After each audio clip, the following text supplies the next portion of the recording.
magrib wayah sembahyang yang sembahyang dulur doake ondungo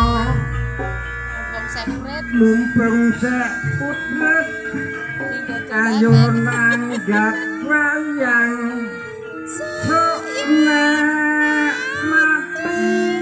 mati mlebu swarga amin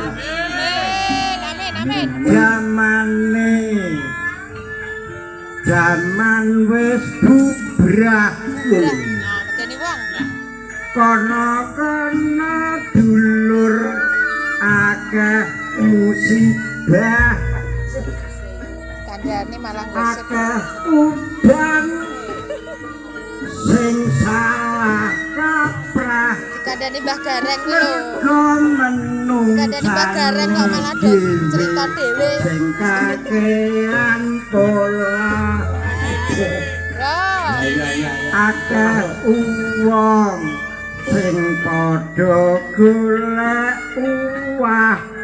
dadi wakile rakyat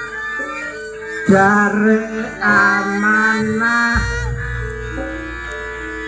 yang disumpah jare arep tumindak sing genah emah padha kiprah duwe negara dijarah nek wis ngene iki maksange sapa sing salah aku dhewe dulur yo ora genah sing apik ayo dikencengno manembah ben negarane iki enggal gemah ripah urip beragama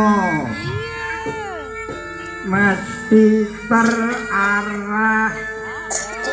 urip bermasyarakat wong akeh ngarani amanah urip berseni jarene kuwi indah nek uripe do selingkuh wong kakean setilah aku seneng tanggo sebabe karo Pak Lurah wonge bagus karo sapa wae ramah yo iki pimpinan sing amanah tak dongakno taun ngarep iso budal ning Mekah penake sing dadi kami tuwa gaweane penak entuk bengko ambo tak dongakno diparingi umur dawa nanging aku iki ditambahi piro gak penake sing dadi bayang wargane duwe gawe mesti entuk tunjukan arep Prabuwa